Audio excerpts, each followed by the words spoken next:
আধার card নিয়ে বড় সিদ্ধান্ত কেন্দ্রের। আধার কার্ড বয়ে বেড়ানোর ঝক্কি কমবে, বিশেষ উদ্যোগ সরকারের। ভারতীয় নাগরিকদের পরিচয়পত্র আধার কার্ড, আধারের তথ্যের গোপনীয়তা ও সুরক্ষা বজায় রাখতে এই নয়া উদ্যোগ কেন্দ্রীয় সরকারের, যে কারণে একটি অ্যাপ লঞ্চ করলেন কেন্দ্রীয় মন্ত্রী অশ্বিনী বৈষ্ণব। নিজের এক্স হ্যান্ডেলে অশ্বিনী বৈষ্ণব বলছেন, আধার ভেরিফিকেশন আরও সহজ করতে এমন পদক্ষেপ নিয়েছে সরকার। আর এর সাহায্যে ভেরিফিকেশনের প্রক্রিয়ায় আসবে আমূল পরিবর্তন। দেশের প্রতিটি নাগরিকের ব্যক্তিগত তথ্য আরও সুরক্ষিত থাকবে। সে কারণেই নয়া অ্যাপ চালু করেছে কেন্দ্রীয় সরকার। বর্তমানে সকলেই কিন্তু নিজেদের ব্যাগে আধার কার্ড কিংবা তার জেরক্স রাখেন, আর এর ফলে তা হারিয়ে যাওয়ার সম্ভাবনাও থাকে। আর এই নতুন অ্যাপের কারণে আপনাকে আর ব্যাগে রাখতে হবে না আধার কার্ড, কারণ এই নতুন অ্যাপের মাধ্যমে ফেস আইডি দিয়েই ব্যক্তির পরিচয় জানা যাবে। কোনো কাজের জন্য আপনাকে আর আধার কার্ডে জেরক্স জমা দিতেও হবে না। এতে অনেকটা সুবিধা পাবেন দেশের নাগরিকেরা, আর জালিয়াতি রোখা যাবে সহজেই। এমন ভাবনা থেকেই নতুন অ্যাপ এনেছে কেন্দ্রীয় সরকার। বর্তমানে যেমন সকলে ইউপিআই কিউআর কোড দিয়ে টাকা পেমেন্ট করতে পারেন, ঠিক তেমনভাবে কিউআর কোড স্ক্যান করলেই ব্যক্তির সমস্ত ভেরিফিকেশন করা যাবে। কোনো জায়গাতে আধার কার্ডের কোনো ফটোকপি আর জমা দেওয়ার প্রয়োজন পড়বে না। এতে ব্যক্তির সমস্ত তথ্য সুরক্ষিত থাকবে। অশ্বিনী বৈষ্ণব আরও জানিয়েছেন, আধার অ্যাপ চালু হওয়ার সঙ্গে সঙ্গে হোটেল, দোকান, বিমানবন্দর, আবার কিছু বড় কেনাকাটা করলেও ভেরিফিকেশনের জন্য আধার কার্ড বা জেরক্স দেখানোর প্রয়োজন পড়বে না। ব্যক্তিগত তথ্য বেহাত হবে না। এই নতুন অ্যাপটিতে কিউআর কোড স্ক্যান করলেই ব্যক্তির সমস্ত পরিচয় জানা যাবে। কেন্দ্রীয় মন্ত্রী বলছেন, এই অ্যাপ 100% সুরক্ষিত। এতে ব্যক্তির কোনো রকম তথ্য বেহাত হবে না। এই নতুন আধার অ্যাপ ব্যবহার করার সময় সকলকে কিউআর কোড স্ক্যান করলেই চলবে, আর সেই সঙ্গে তাদের ফেস আইডি দিতে হবে। ব্যক্তির ফোনে এই অ্যাপটি রাখতে হবে। ফটোকপি দেখে ভেরিফিকেশনের দিন শেষ, আর এতে অনেকটাই উপকৃত হবেন দেশবাসী।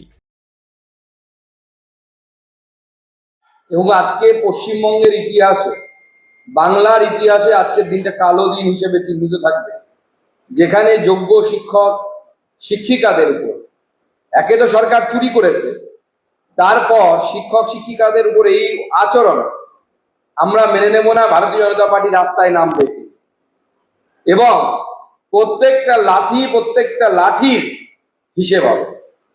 আজকে আমরা দেখেছি যে সেন্সিটিভ জায়গায় মহিলাদেরকে আঘাত করা হয়েছে, পুলিশ উদ্দেশ্য প্রণোদিতভাবে লাঠিচার্জ করেছে। কালকে যারা রাষ্ট্রীয় সম্পত্তি ধ্বংস করছিল তাদের বেলাতে এই ধরনের আচরণ পুলিশের আমরা দেখতে পাই না।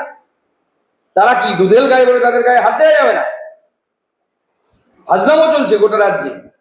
একটা অপদার্থ মুখ্যমন্ত্রী বসে আছেন চেয়ারে, এবং তিনি যেভাবে আচরণ করছেন, আজকে শিক্ষকদের উপর যে ধরনের হামলা করেছেন, পশ্চিমবঙ্গের ইতিহাসের আজকে শিক্ষা ব্যবস্থার জন্য, পশ্চিমবঙ্গের শিক্ষা ব্যবস্থার জন্য আজকের দিনটি কালো দিন হিসেবে উল্লেখিত থাকবে ইতিহাসে, এবং মমতা ব্যানার্জির পতনের দিন হিসেবে উল্লেখিত থাকবে। মিডিয়ার বন্ধুদের মাধ্যমে আমি বাংলার মানুষের কাছে প্রশ্ন করতে চাই যে গতকালকের পুলিশ আর আজকের পুলিশ, এই আমূল পরিবর্তন কিভাবে হয়ে গেল within the span of less than 24 hours? গতকাল যখন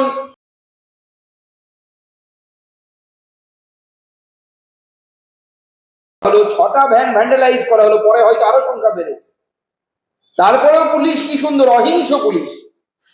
আর এখন এই শিক্ষকরা তারা চাকরি হারিয়েছেন, তাদের কোনো দোষ নেই। মুখ্যমন্ত্রী নিজের চুরি লোভের জন্য তারা চাকরি হারিয়েছেন, আর তারা বিক্ষোভ দেখাতে গেছেন গণতান্ত্রিক পদ্ধতিতে।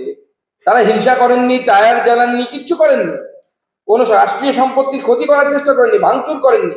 তারপরেও যেভাবে আক্রমণ হয়েছে তাদের উপর, এটা অত্যন্ত লজ্জা, বাঙালি হিসেবে আমাদের লজ্জা। এবং আমার মনে হয় যে আজকে পুরো বাঙালি সমাজ লজ্জিত যে আমরা শিক্ষকদের তো মান সম্মানটাও নষ্ট করে ফেলেছি। আজকে স্কুলে যারা এসএসসি দিয়ে চাকরি পেয়েছে তাদেরকে সাধারণ মানুষ জিজ্ঞেস করছে, যাদের চাকরি যায়নি তাদেরকেও জিজ্ঞেস করছে, মাস্টারমশাই আপনার চাকরিটা যায়নি তো, আপনি আবার ঘুষ দিয়ে চাকরি পাননি তো? আমার বন্ধুর সাথে এই ধরনের ঘটনা ঘটেছে। কি অবস্থা আজকে শিক্ষকদের, যে শিক্ষকদের আমরা পায়ে হাত দিয়ে প্রণাম করি, যাদেরকে রাষ্ট্র তৈরি কারিগর হিসেবে মনে করি, আজকে তাদের উপরে মমতা বন্দ্যোপাধ্যায়ের অপদার্থ পুলিশ লাঠি চালাচ্ছে। আর যে পুলিশ জঙ্গিদেরকে দেখলে, জিহাদিদেরকে দেখলে টেবিলের তলায় লুকিয়ে যায়, গর্তের মধ্যে ঢুকে পড়ে। মনে আছে শাসক দল এই নোংরা পলিটিক্স করতে অভ্যস্ত। শাসক দল অভিজিৎ গঙ্গোপাধ্যায়কে বিপদে ফেলার জন্য এই ধরনের কাজ করে থাকতে পারে? অভিজিৎ গঙ্গোপাধ্যায়ের মধ্যে রোল কোথায়? অভিজিৎ বাবু তো যে জাজমেন্ট দিয়েছিলেন যে যারা যোগ্য তাদের চাকরি রেখে অযোগ্যদের চাকরি বাতিল করা হয়, সেই জাজমেন্ট হলে তো এখন সবাই বলছে ওটা কি ভালো হতো। রাজ্য সরকারই তো তার বিরুদ্ধে গিয়ে একের পর এক আদালতে গিয়ে সেটাকে পুরো গন্ডগোল